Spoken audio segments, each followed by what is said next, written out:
द्रौपदी के स्वयंवर में अर्जुन ने भाग लिया था।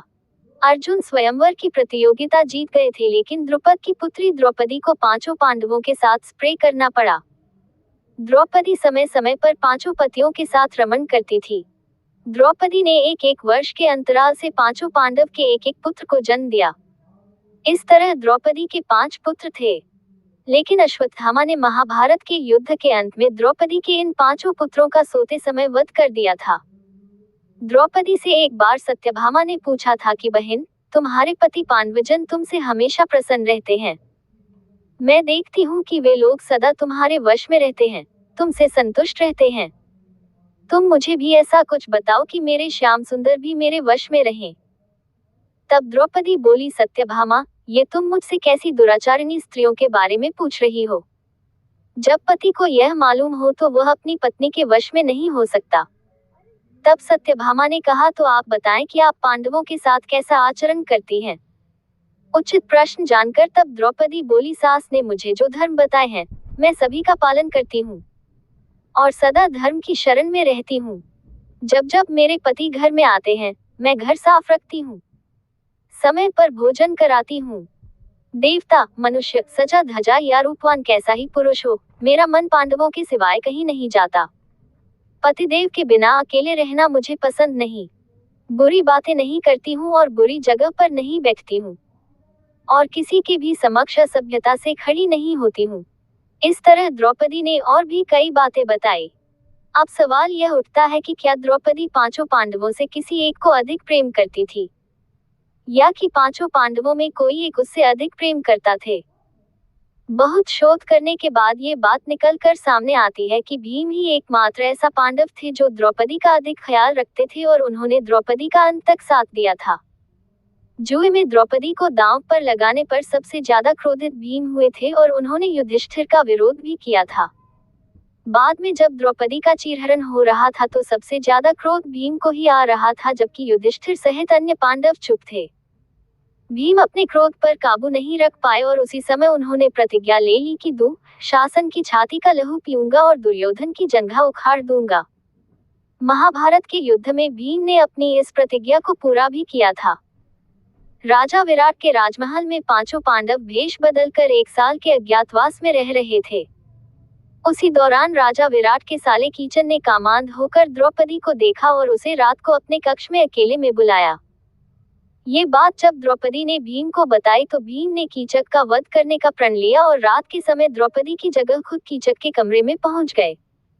द्रौपदी समझकर जैसे ही कीचक ने भीम को हाथ लगाया, भीम ने कीचक को उठाकर पटक दिया। इसके बाद दोनों के बीच युद्ध हुआ और भीम ने कीचक का वध कर दिया। जुए में अपना सब कुछ गंवा देने के बाद जब पांडव वनवास की सजा काट रहे थे, तब दुर्योधन के जीजा जयद्रथ की बुरी नजर द्रौपदी पर पड़ी। उसने द्रौपदी के साथ जबरदस्ती की और उसे रथ पर ले जाने का दुस्साहस भी किया, लेकिन इन वक्त पर पांडव आ गए और उसे बचा लिया। भीम ने तब जयद्रथ की खूब पिटाई की और द्रौपदी के आदेश पर जयद्रथ के सिर के बाल मुंडकर उसको 5 चोटियां रखने की सजा दी और सभी जनता के सामने उसका घोर अपमान करवाया। महाभारत के युद्ध की समाप्ति के बाद सभी पांडव सशरीर स्वर्ग गए थे। स्वर्ग अर्थात हिमालय के किसी क्षेत्र में जहां इंद्रादि का राज्य था। पांचों पांडव अपना राजपाट परीक्षित को सौंपकर जब स्वर्ग की कठिन यात्रा कर रहे थे, तब इस यात्रा में भीम ने द्रौपदी का पूरा ध्यान रखा। कठिन चढ़ाई और कांटों भरे रास्ते में हर जगह भीम ने द्रौपदी को हर संभव सहयोग किया।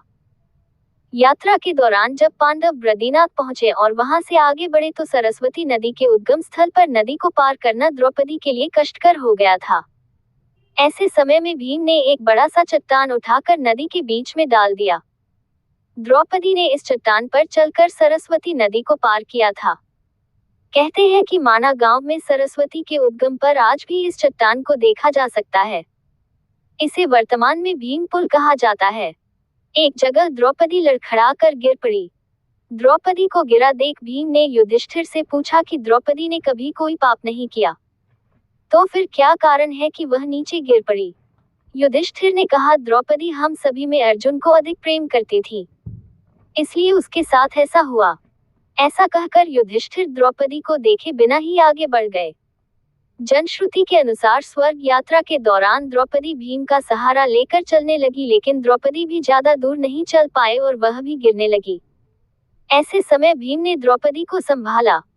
उस समय द्रौपदी ने कहा, सभी भाइयों में भीम ने ही मुझे सबसे ज्यादा प्यार किया है और मैं अगले जन्म में फिर से भीम की पत्नी बनना चाहूंगी। थोड़ी देर बाद सहदेव भी गिर पड़े। तब भीम ने पूछा, सहदेव क्यों गिरे? युधिष्ठिर ने कहा, सहदेव किसी को अपने जैसा विद्वान नहीं समझता था, इसी दोष के कारण गिरना पड़ा। कुछ देर बाद नकुल भी गिर पड़े। भीम के पूछने पर युधिष्ठिर ने बताया कि नकुल को अपने रूप पर बहुत अभिमान था, इसलिए आज इसकी यह गति हुई है। थोड़ी देर बाद अर्जुन भी गिर पड़े। युधिष्ठिर ने भीम से कहा, अर्जुन को अपने पराक्रम पर अभिमान था। अर्जुन ने कहे थे कि मैं एक ही दिन में शत्रुओं का नाश कर दूंगा, लेकिन ऐसा कर नहीं पाए। अपने अभिमान के कारण ही अर्जुन की आज ये हालत हुई है। ऐसा कहकर युधिष्ठिर आगे बढ़ गए। थोड़ी आगे चलने पर भीम भी गिर गए। तब भीम ने गिरते वक्त युधिष्ठिर से इसका कारण पूछा तो उन्होंने बताया कि तुम खाते बहुत थे और अपने बल का झूठा प्रदर्शन करते थे, इसलिए तुम्हें आज भूमि पर गिरना पड़ा। ये कहकर युधिष्ठिर आगे चल दिए।